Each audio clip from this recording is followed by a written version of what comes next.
और ये थोड़ा કે ભાઈ વરસાદ આવે છે તો પાણી મેળવવાના મુખ્ય સ્ત્રોત છે. પાણી મેળવવા માટેના જે સ્ત્રોત એ 4 ભાગ પાડીને ઉપરની અંદર જ્યાંથી પાણી મળે છે, વરસાદ, નળ, બોરવેલ છે, તળાવ, નદી, આ બધા પાણીના સ્ત્રોત આપેલા છે. ત્યાર પછી અતિવૃષ્ટિ છે કે પાણી જો વરસાદ વધી જાય તો બધા મકાન ધોવાઈને જાય છે, ઝાડવા પડી ગયા છે અને કઈ રીતે અતિવૃષ્ટિ નુકસાન કરે છે. એ જ રીતે અહીંયા પાણી કઈ રીતે વરસાદ આવે છે તો તેના માટે દરિયામાંથી બાષ્પ થઈને વાદળા બને છે અને પછી વરસાદ આવે છે. અને નીચેનું ચિત્ર છે એમાં વરસાદ વરસ્યા પછી જે પાણીનું બુંદ છે વરસાદ વરસ્યા પછી જે સરસ ધરતી લીલી ચાદર ઓઢી લે એ છે. અને જો વરસાદ ન આવે તો બહારની સાઈડ છે એ કઈ રીતે સૂકું થાય છે એ બધું દર્શાવે છે.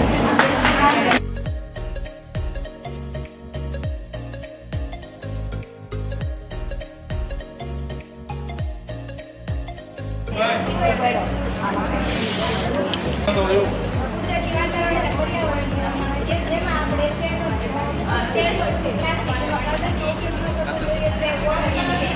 પાણીના કઈ રીતે બચાવવું જોઈએ, તેનો ઉપયોગ કઈ રીતે કરવો જોઈએ, પ્લાન્ટ કે ટ્રીઝ અલગ અલગ પ્રકારના વૃક્ષો વાવવા જોઈએ જેનાથી આપણે એન્વાયરમેન્ટને બચાવી શકીએ. પછી છે પોલ્યુશન જેમ બને ઓછું થવું જોઈએ. પ્રદૂષણ વાહનો વગેરે જે છે એનો ઉપયોગ ઓછો કરવો જોઈએ જેનાથી પ્રદૂષણ ઓછું બને. અને તે માટે સેફ એન્વાયરમેન્ટની જાળવણી કરવા માટે અલગ અલગ પ્રકારના વોટર સેવિંગ, પ્લાસ્ટિકનો ઓછો ઉપયોગ કરવો, વાતાવરણને કઈ રીતે સ્વચ્છતા રાખવી એ માટે આપણે વાસ્તા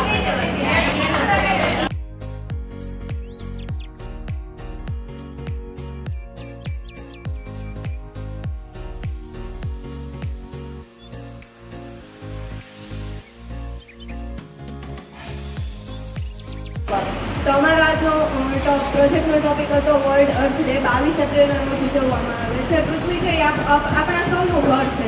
આપણે ઘરમાં જેમ ચોખ્ખાઈ રાખીએ તેમ આપણા ઘરની બધી વસ્તુનું ધ્યાન રાખીએ એવી રીતે આપણે આપણા જે કુદરતી બધા સ્ત્રોતો છે એનું પણ ધ્યાન રાખવું જોઈએ.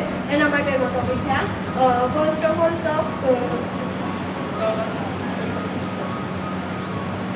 સેવ અર્થ. આખી પૃથ્વીને રીતે સેવ કરવી જરૂરી છે કેમ કે અત્યારે ક્લાઇમેટ ચેન્જની સાથે કેટલા બધા ફેરફારો આવે છે. જોઈએ છીએ અત્યારે ગરમી કેટલી પડે, પહેલાં એટલી પડતી ગરમી નહીં, અત્યારે પડે છે. શું કામ પડે છે? કેમ કે ક્લાઇમેટ ચેન્જ થયો છે એટલે શું કામ પડે છે? આપણા લીધે.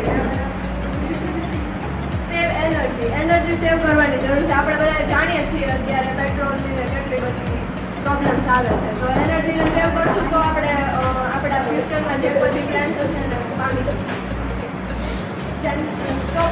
પોલ્યુશન સ્ટોપ કરવાની જરૂર છે. કાંઈ બી હોય પોલ્યુશન જેના લીધે થાય છે કચરો આ તે બધું દૂર કરવાની જરૂર છે. સેવ વોટર સેવ કરવાની જરૂર છે. અત્યારે